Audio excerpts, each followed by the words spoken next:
धर्म क्या है पुस्तक का दूसरा एपिसोड है। प्रवचन संख्या 1 आत्मा, ईश्वर और धर्म। अतीत की विथियों से आता हुआ शताब्दियों का स्वर हमारे कानों में गूंज रहा है। यह स्वर हिमालय के ऋषियों और वनवासियों तपस्वियों का है। यह वही स्वर है जिसे सेमेटिक जातियों ने सुना था। यह वही स्वर है जो बुद्ध तथा अन्य आध्यात्मिक दिग्गजों की वाणी हुआ था। वह स्वर उन महापुरुषों से आ रहा है जो उन शाश्वत प्रकाश में निवास करते हैं जो पृथ्वी के प्रारंभ से ही मनुष्य के साथ रहा है और वह वहीं भी जाता है या रहता है। यह सदा प्रकाशित रहता है। आज भी हमारे पास यही स्वर पहुंच रहा है। यह स्वर पर्वत से प्रवाहित उन लघु धाराओं की तरह है जो कभी तो विलुप्त हो जाती है और कभी प्रबल वेग से बहती हुई एक होकर महान जल प्रलयवान उपस्थिति कर देती है। सभी देशों तथा सभी संप्रदायों के पैगंबरों एवं पवित्र स्त्री पुरुष के उपदेश समवेत स्वर में अतीत के गर्भ से डंके की चोट हमसे कह रहे हैं, तुम्हें तथा समस्त धर्म को शांति मिले। यह संदेश विरोध का नहीं, प्रत्युत एकीभूत धर्म का है। पहले हम इस संदेश पर ही विचार कर ले। इस शताब्दी के प्रारंभ में ऐसा भय था कि धर्म कहीं विनष्ट न हो जाए। वैज्ञानिक अनुसंधानों के हथौड़े को प्रबल प्रहारों से पुराने अंधविश्वास चीनी मिट्टी के ढेरों की तरह चकनाचूर हो रहे थे, जिसके लिए धर्म केवल कुछ मतवादों और निरर्थक अनुष्ठानों का पुंज मात्र था। उनकी हालत नाजुक थी। उनकी समझ में कुछ नहीं आ रहा था। सब कुछ समय के लिए तो ऐसा लगा कि अज्ञेयवाद और भौतिकवाद में उमड़ते ज्वर में सब कुछ विलीन हो जाएगा। कुछ लोग ऐसे थे जिन्हें अपने विचारों को कहने का सहारा नहीं होता था। साथ ही कुछ लोग ऐसा सोचने लगे थे कि धर्म में कुछ रह नहीं गया, यह सदा के लिए सो गया। किंतु समय ने पलटा खाया और इसके उद्धार के लिए आया क्या? तुलनात्मक धर्माध्ययन। विभिन्न धर्मों का अध्ययन करने से हम देखते हैं कि मूलतः वे एक ही हैं। जब मैं किशोर था तो इस संशयवाद में मेरा परिचय हुआ और कुछ समय के लिए ऐसा लगा जैसे धर्म संबंधी सारी आशाओं को मैं छोड़ ही दूं। किंतु सौभाग्य से मैंने ईसाई, इस्लाम, बौद्ध तथा अन्य धर्मों का अध्ययन किया और यह जानकर मुझे आश्चर्य हुआ कि जो मौलिक सिद्धांत हमारे धर्म में सिखाए जाते हैं वे वहीं अन्य धर्मों में भी। इसका ज्ञान हमें यूँ हुआ। मैंने पूछा, सत्य क्या है? क्या यह जगत सत्य है? हाँ, क्योंकि मैं इसे देखता हूँ। क्या यह मधुर ध्वनि, कंठ या वाद्य संगीत जिसे हमने कभी सुना सत्य है? हाँ, क्योंकि हमने इसे सुना।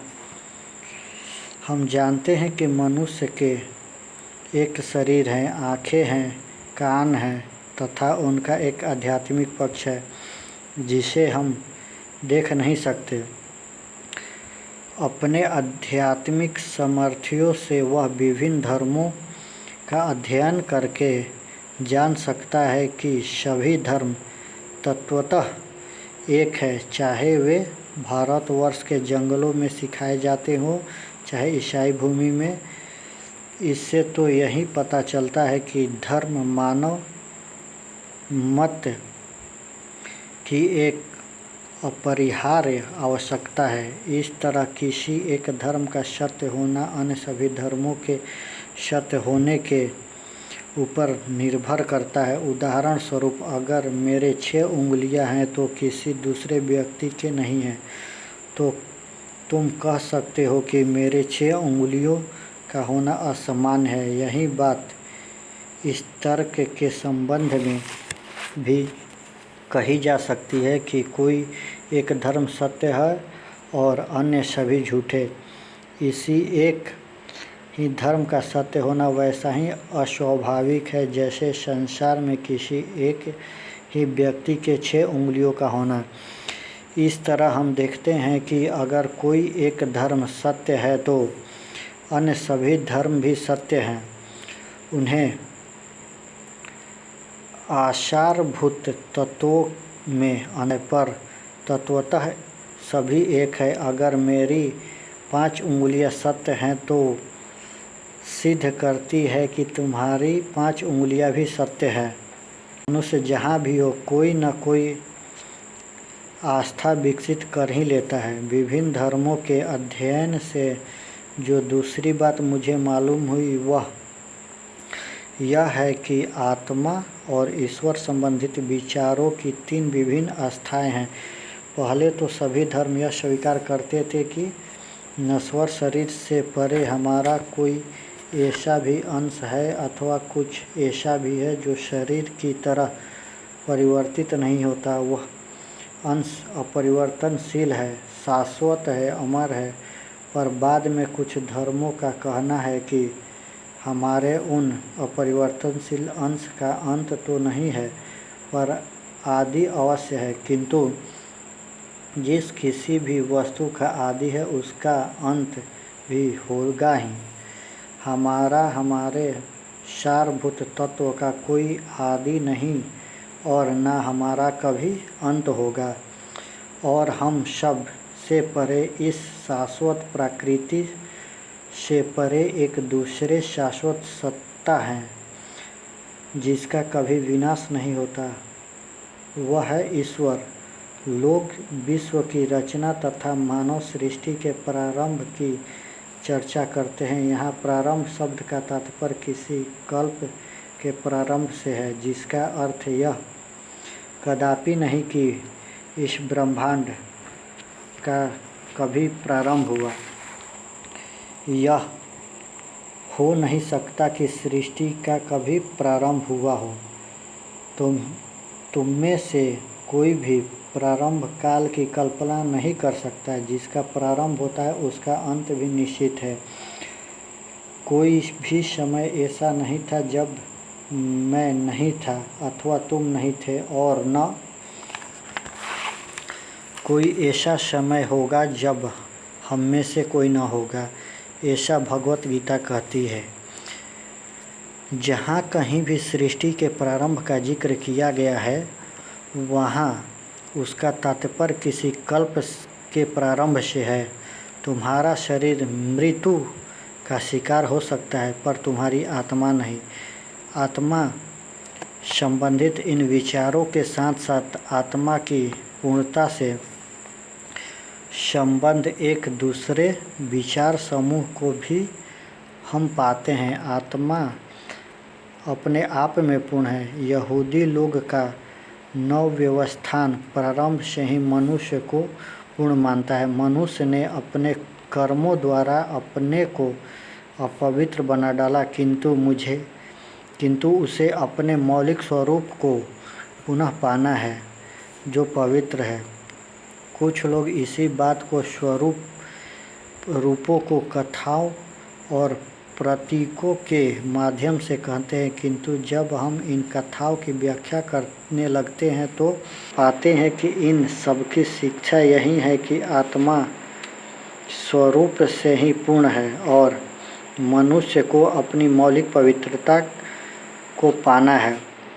कैसे? ईश्वर को जानकर, ठीक वैसे ही जैसे यहूदी लोग की बाइबल कहती है, पुत्र ईसा को अपनाए बिना कोई ईश्वर को नहीं देख सकता।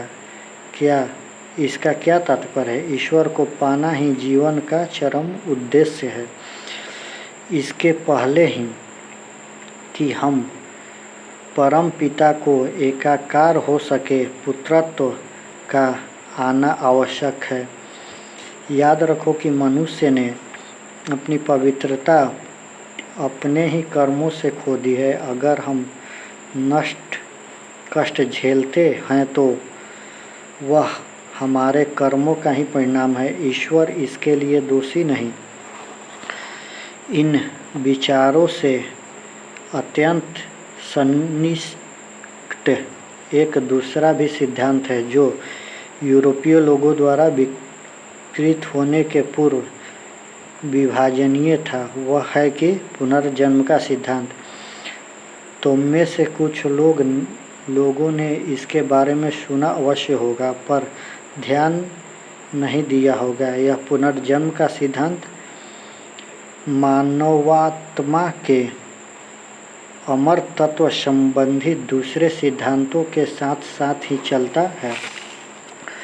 कोई भी वस्तु ऐसी नहीं जिसका किसी एक बूंद पर अंत तो होता हो, पर वह अनादि हो, और न कोई ऐसी ही वस्तु है जिसका किसी एक बिंदु पर प्रारंभ हो पर इसका अंत न हो।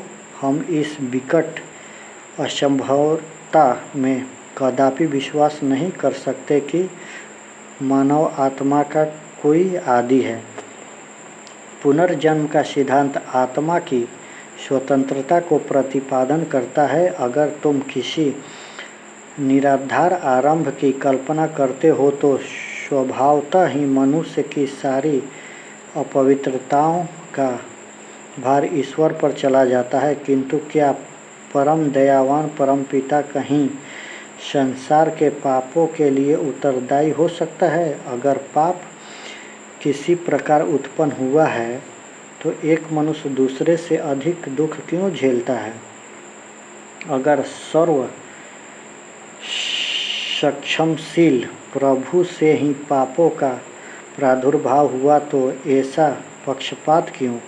करोड़ों लोग क्यों पैरों तले रौंदे जाते हैं? क्यों अनगिनत लोग भूखमरी के शिकार हो जाते हैं यद्यपि वे इसके लिए रंच मात्र भी उत्तरदायी नहीं? कौन जवाबदेही है तब? अगर मनुष्य का इसमें तनिक भी हाथ नहीं तो निसंदेह ईश्वर इसका भागी है। पर इससे अच्छी व्याख्या तो यह होगी कि व्यक्ति स्वयं अपने कष्टों के लिए उत्तरदायी है। अगर मैं चक्र को एक बार चला दूं तो उसके परिणामों के लिए मैं जवाबदेह हूँ, और अगर मैं कष्टों का निर्माता हूँ तो मैं उन्हें रोक भी सकता हूँ। इस तरह निष्कर्ष निकलता है कि मैं स्वतंत्र हूँ। देव या भाग्य नाम की कोई चीज़ नहीं, कोई भी ऐसी चीज़ नहीं जो हमें बाध्य करे। जो हमने किया उसका हम निराकरण भी कर सकते हैं। यह सिद्धांत के संबंध के लिए गए एक तर्क की ओर हमें तुम्हारा ध्यान विशेष रूप से आकृष्ट करेगा।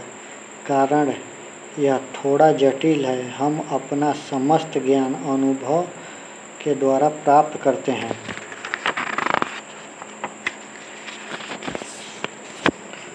और जिन्हें हम अनुभव करते हैं वे चेतना के स्तर पर ही होते हैं। उदाहरणतः कोई मनुष्य पियानो पर कोई धुन बजाता है। वह प्रत्येक सुर पर अपनी उंगली जानबूझकर रखता है।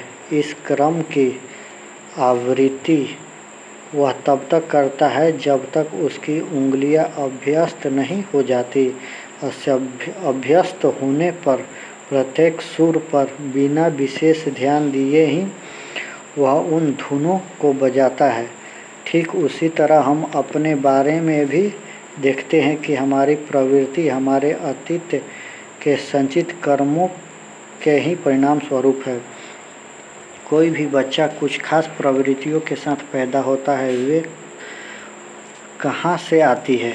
कोई भी बच्चा अनुत्तीर्ण फलक सादे पन्ने की तरह कोरा मन लेकर पैदा नहीं होता।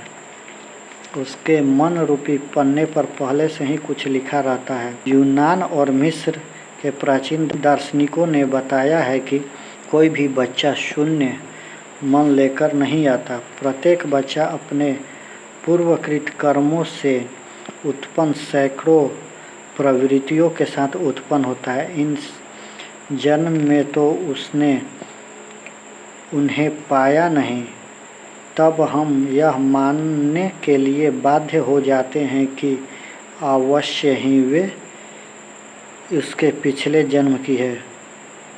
परले सिरे के भौतिकवादी को भी यह मानना पड़ता है कि वे प्रवृत्तियां पिछले कर्मों के परिणाम स्वरूप है। हाँ, इतना वे अवश्य जोड़ देते हैं कि वे वंशानुगत है।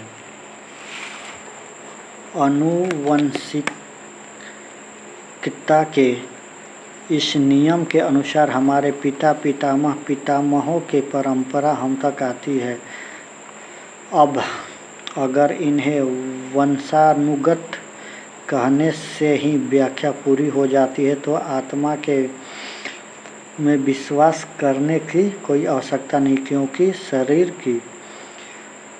शरीर ही सबकी व्याख्या कर देता है। खैर, हमें भौतिकवाद और अध्यात्मवाद के तर्क में उलझना नहीं है। जो वैशक्ति आत्मा में विश्वास करते हैं उनके लिए यह तक रास्ता साफ है कि इस तरह हम देखते हैं कि किसी समुचित निष्कर्ष पर पहुँचने के लिए यह मानना जरूरी होता है कि हमारे पिछले जीवन भी रहे हैं। अतीत और वर्तमान के महान दार्शनिकों एवं महर्षियों का यह विश्वास है कि यहूदियों में एक ऐसा भी सिद्धांत प्रचलित था। ईसा मसीह इसको मानते थे। उन्होंने बाइबिल में कहा है, अब्राहम से पहले से ही मैं हूँ, और अन्यत्र कहा गया है, ये एलिया ही आए हैं। विभिन्न जातियों में विभिन्न परिस्थितियों के बीच विकसित हुए विश्व के सभी धर्म मूलतः एशिया से ही निकले हैं और एशियावासी उन्हें अच्छी तरह समझते हैं। जब वे अपनी जन्मभूमि से बाहर गए तो अनेकानेक दोष उनमें घुल मिल गए। ईसाई धर्म के सबसे गंभीर तथा उद्यत विचार यूरोप में कभी समझे नहीं गए, क्योंकि बाइबल में उल्लेखित चिंतन तथा कल्पनाएं उनके लिए विजातीय थी। दृष्टांत के लिए मैडोना के चित्रों को लो। हर कलाकार अपने मैडोना चित्र को अपनी पूर्व निश्चित धारणाओं के अनुकूल गढ़ता है। मैंने ईसा मसीह के अंतिम नैश भोज के सैकड़ों चित्र देखे। सब में उन्हें मेज पर भोजन करते दिखाया गया है, किंतु ईसा ने कभी मेज पर बैठना नहीं जाना। वे तो दूसरों के साथ जमीन पर पालथी मारकर बैठते और एक ही कटोरे में सब अपनी अपनी रोटियां डुबाते। उनकी रोटी वैसी नहीं थी जैसी आजकल तुम लोग खाते हो। किसी भी राष्ट्र के लिए अपरिचित परंपरा को समझना मुश्किल होता है। शताब्दियों के परिवर्तन एवं ग्रीक, रोमन तथा अन्य जातियों से समृद्ध धन के पश्चात यूरोपवासियों के लिए यहूदियों की परंपराओं को समझना और कठिन था। पौराणिक कथाओं एवं देवोपाख्यानों से परिवेष्टित ईसा मसीह के सुंदर धर्म को अगर लोग बहुत ही थोड़ा समझ पाते तो इनमें आश्चर्य नहीं, फिर यदि लोग उसे बाजारू रूप दे दिया तो इसमें भी आश्चर्य नहीं। जब हम अपने विषय पर आएं, हम देखते हैं कि सभी धर्म कहते हैं कि आत्मा शाश्वत है और उसकी ज्योति धुंधली पड़ गई है, किंतु ईश्वरानुभूति के द्वारा उसकी मौलिक पवित्रता को पुनः प्राप्त करना है। आखिर इन विभिन्न धर्मों में ईश्वर के संबंध में धारणा क्या है? प्रारंभिक अवस्था में ईश्वर के संबंध में बहुत ही अस्पष्ट धारणा थी। सबसे प्राचीन राष्ट्र अनेक देवताओं को मानते थे, जैसे सूर्य, पृथ्वी, अग्नि, जल। प्राचीन यहूदियों में हम ऐसे अनेक देवताओं का जिक्र पाते हैं जो प्रायः आपस में भयानक रूप से लड़ा करते थे। इसके बाद हमें एलोहिम का वर्णन मिलता है, जिसे यहूदी का बेबीलोनिया निवासी पूजते थे। तदुपरांत सभी देवताओं के ऊपर एक देवाधिदेव की कल्पना की गई है, किंतु यह धारणा भी भिन्न भिन्न जातियों में भिन्न भिन्न रूप में थी। प्रत्येक जाति अपने ईश्वर को सबसे बड़ा मानती थी और वह सिद्ध करने के लिए वे आपस में लड़ा करती थी। जो जाति लड़ने में सबसे अधिक कुशल थी उसी का देवता श्रेष्ठ माना जाता था।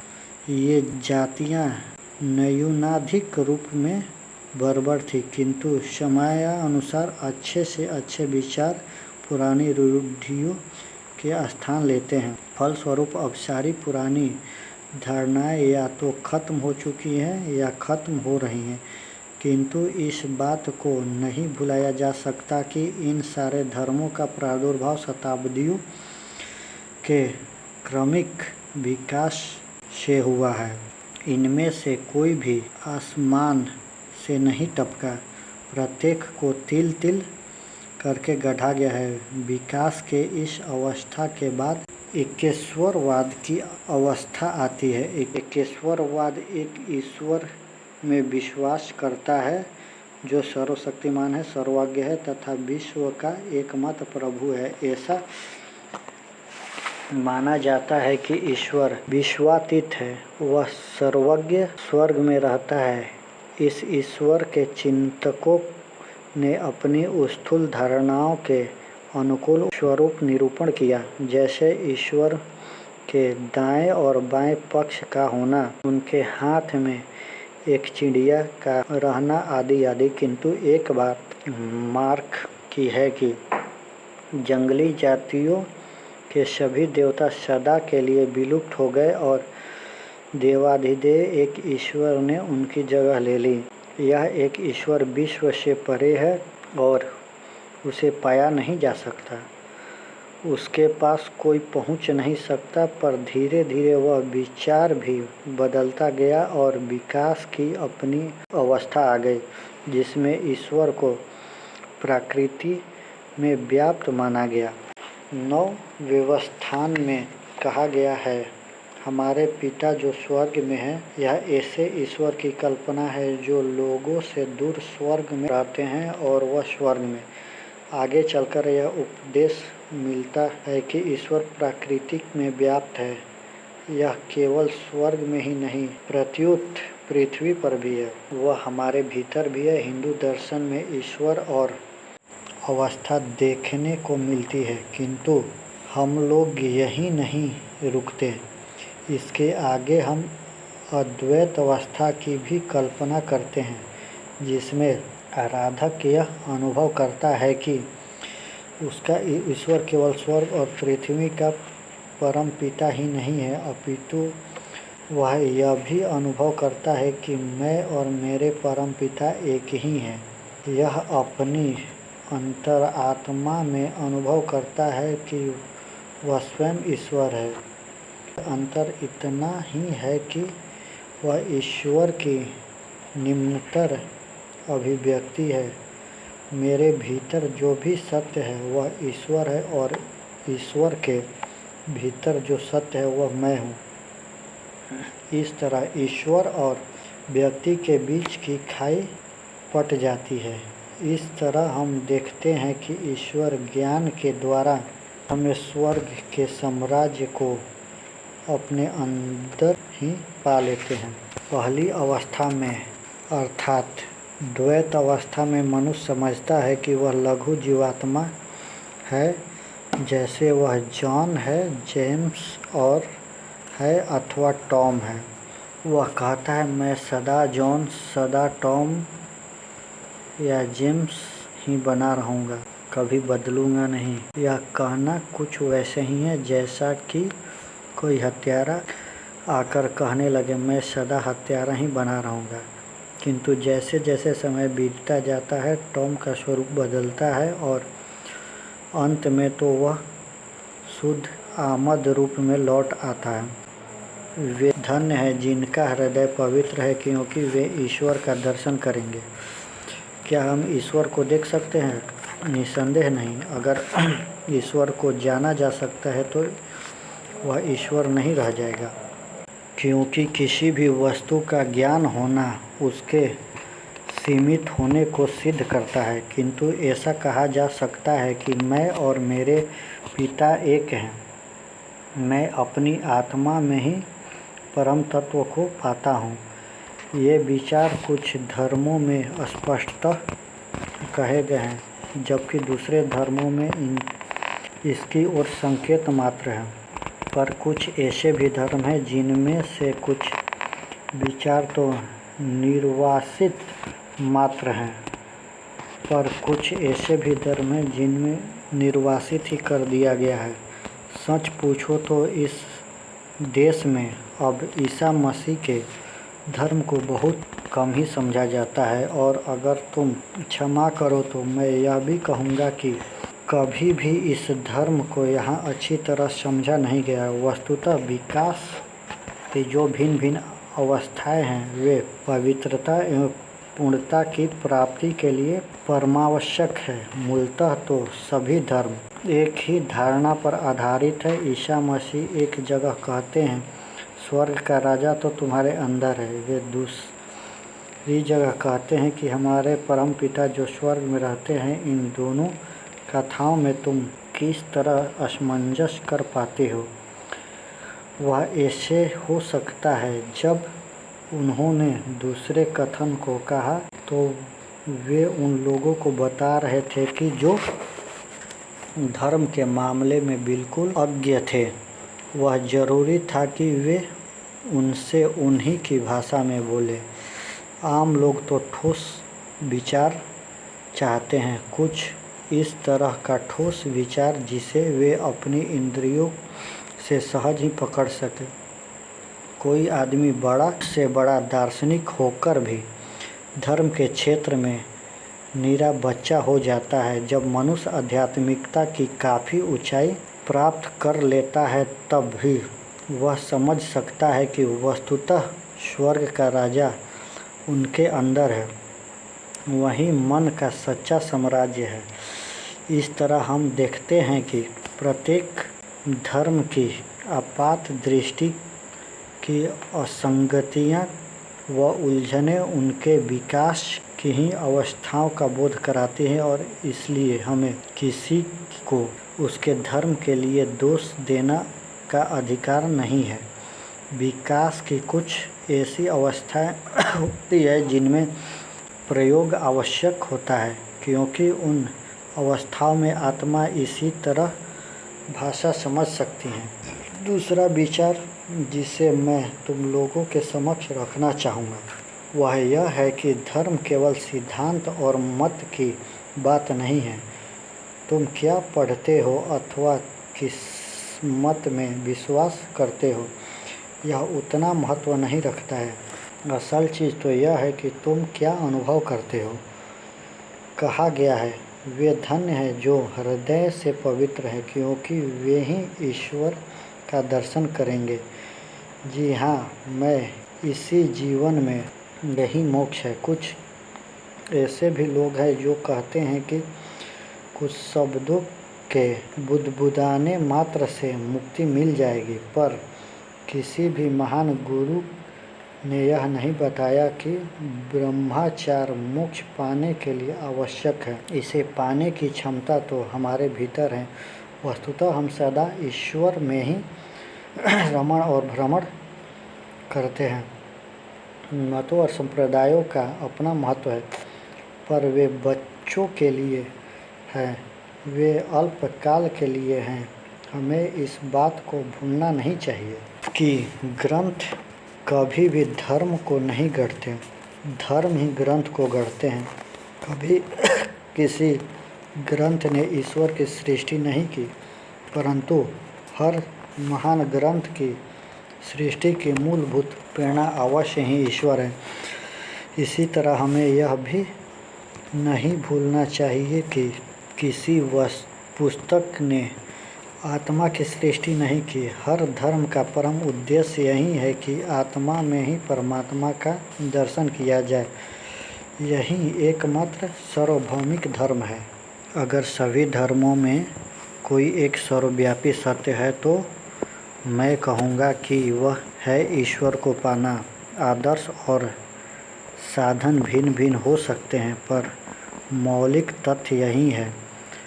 त्रिज्याएँ हजारों हो सकती हैं, पर ये सभी आकर एक केंद्र बिंदु पर मिलती हैं, और यह केंद्र है ईश्वर प्राप्ति, जो हमारी इंद्रियों की दुनिया से परे हैं, खाने पीने और निरर्थक बकवास की दुनिया से तथा झूठी विडंबनाओं एवं स्वार्थ की दुनिया से परे हैं। वह अपने आप में ईश्वर का दर्शन एवं ऐसी चीज़ है जो पुस्तकों से परे हैं, मतांतरों से परे हैं तथा संसार की विडंबनाओं से परे हैं। कोई आदमी संसार के सारे संप्रदायों में विश्वास करता हो, समस्त धर्म ग्रंथों का ज्ञान वहन करता हो, अथवा संसार की सभी पवित्र नदियों में स्नान कर पुण्य कमा चुका हो, पर यदि उसे ईश्वर का साक्षात्कार नहीं हुआ है तो मैं उसे परले सिरे का नास्तिक मानूंगा। यदि कोई कभी किसी गिरजाघर या मस्जिद में न गया हो, न ही उसने कभी कोई पूजा आदि कर्म किया हो, फिर भी अपने भीतर ईश्वर को अनुभव करता हो और इस तरह संसार में आडंबरों से ऊपर ईश्वर को अनुभव करता हो और इस तरह संसार के आडंबरों से ऊपर उठ चुका हो, तो वह वस्तुतः सच्चा साधक है। चाहे तुम उसे जो भी कहो। वह कोई आदमी खड़ा होकर कहने लगता है कि केवल वही ठीक रास्ते पर है अथवा केवल उसी का संप्रदाय सच्चा है और अन्य सभी गलत तो गलत हैं, तब यह अपने को ही सर्वथा गलत ठहराता है। उसे पता नहीं कि दूसरों के अस्तित्व को सिद्ध करने पर ही उसके अपने अस्तित्व की सिद्धि निर्भर करती है। मानव मात्र के लिए स्नेह और दया की सच्ची धार्मिकता की परख है। मेरा मतलब उस भावुकतापूर्ण कथन से नहीं। सभी मनुष्य भाई भाई हैं, परंतु मनुष्य जीवन की एकानुभूति की आवश्यकता से है। मैं समझता हूँ कि जब तक वे दूसरों का अस्वीकार नहीं करते हैं, सभी मत एवं संप्रदाय मेरे अपने हैं और सभी भव्य हैं। वे सभी मनुष्य को सच्चे धर्म की ओर उन्मुख करने के में सहायक होते हैं। मैं तो और भी कहूँगा कि सभी संप्रदाय में पैदा होना अच्छा है, पर उसकी सीमाओं के भीतर ही मर जाना बुरा है। बच्चा पैदा होना अच्छा है, पर सदा के लिए बच्चा ही रह जाना बुरा है। संप्रदाय, नियम और प्रतीक तो बच्चों के लिए ठीक है, पर जब बच्चा सयाना हो जाए तो उसे चाहिए कि या तो वह संप्रदाय ही अतिशय विस्तृत बना दे या स्वयं उससे बाहर चला जाए। हमें सदा शिशु ही नहीं बने रहना है। यह बात तो कुछ इस ढंग से लगती है कि जैसे बचपन में कोटे को ही हर अवस्था में पहनने की कोशिश की जाए। ऐसी कहकर मैं किसी धर्म की निंदा नहीं करता। मैं तो चाहता हूँ कि ईश्वर करे दो करोड़ संप्रदाय और बढ़ जाए, क्योंकि जितने ही अधिक धर्म रहेंगे चुनने के लिए उतने ही अधिक अवसर रहेंगे। इसका जिस बात पर मुझे आपत्ति है वह यह है कि धर्म को ठीक समझा जाना। यद्यपि मूलतः सभी धर्म एक ही हैं, तो भी भिन्न देशों की भिन्न भिन्न परिस्थितियों के कारण उनके ब्रह्म रूप में विभिन्नता आ जाती है। और जहाँ तक ब्रह्म स्वरूप का संबंध है, हमने से प्रत्येक को अपना अपना व्यक्तिगत धर्म चुनना आवश्यक है। बहुत वर्ष पूर्व मैंने अपने ही देश में एक बहुत बड़े महात्मा के दर्शन किए। हम लोगों ने अपने श्रुति ग्रंथ वेदों तथा कुरान, बाइबिल आदि अन्य कोई धर्म ग्रंथों की चर्चा की। जब बातें खत्म हुई तो महात्मा ने मुझे मेज पर से एक किताब उठा लेने को कहा। उस किताब में अनन्य बातों के साथ यह भी लिखा था कि उस साल कितनी वर्षा होने वाली थी। इस महात्मा ने कहा, इसे पढ़ो, और मैंने पढ़ा कि इसमें कि कितनी वर्षा होने वाली है। उन्होंने कहा, किताब लो और उसे निचोड़ दो। मैंने वैसा ही किया। तब उन्होंने कहा, जब तक पानी नहीं गिरता यह किताब कोरी किताब ही है, मात्र किताब। उसी तरह जब तक तुम्हारा धर्म ईश्वर प्राप्त नहीं करा देता तब तक वह निरर्थक है। जो व्यक्ति धर्म के लिए केवल किताब पढ़ता है उसकी हालत तो उस गधे की तरह है जो पीठ पर चीनी का भार बोझ ढोता हुआ भी उसकी मिठास को नहीं जान पाता। क्या लोगों से हमारा यह कहना उचित होगा कि घुटने टेककर चिल्लाओ कि हम इतने बड़े पापी हैं? नहीं, बल्कि हम उन्हें उनकी दैवी प्रकृति की याद दिला दें। मैं तुम्हें एक कहानी कहूँगा। एक सिंघनी शिकार की टोह में भेड़ों के किसी गिरोह के पास गई, पर ज्यों ही वह अपने पास शिकार पर झपटी की उससे बच्चा हो गया और वह वहीं मर गई। वह सिंह शावक भेड़ों के बीच ही पला पोसा गया। वह घास खाता और भेड़ों की तरह ही मेमे करके बोलता, क्योंकि उसे कभी यह ज्ञान ही नहीं हुआ कि वह सिंह है। एक दिन एक दूसरा सिंह उधर से निकला। एक भीमशकाय सिंह को देख भेड़ों के बीच घास खाते और भेड़ों की तरह ही मेमे करते देख उसे बहुत आश्चर्य हुआ। इस नए सिंह को देख सभी भेड़ भाग खड़े हुई और उसके साथ वह भेड़ भी। सिंह मौके की ताक में रहने लगा और एक दिन उसने सिंह भेड़ को अकेला सोता पाया। उसने उसे जगाया और कहा, तुम सिंह हो? दूसरे सिंह ने जवाब दिया, नहीं, और यह कहकर वह भेड़ों की तरह मिमियाने लगा। इस पर वह नया सिंह उसके साथ एक झील के पास गया और कहा, तुम पानी में देखो और बताओ कि क्या तुम्हारा चेहरा मुझसे मिलता जुलता नहीं है। उसने वैसा ही किया और देखकर स्वीकार किया कि हाँ, ठीक है। तब उस नए सिंह ने गरजना शुरू किया और उसे कहा कि तुम भी ऐसा करो। सिंह भेड़ ने अपनी आवाज़ आजमाई, फिर तो वह नए सिंह की भांति विकराल रूप से गरजने लगा और तब से उसका भेड़पन जाता रहा। मेरे मित्र, मैं तो तुमसे यही कहूँगा कि तुम सभी बलशाली सिंह हो, निश्चित रूप से सिंह हो। अगर तुम्हारे कमरे में अंधेरा है, तुम छाती पीट पीट कर यह तो नहीं चिल्लाओते कि हाय अंधेरा है, अंधेरा है, अंधेरा है। अगर तुम उजाला चाहती हो कि एक ही रास्ता है, तुम दिया जलाओ और अंधेरा अपने आप ही खत्म हो जाएगा।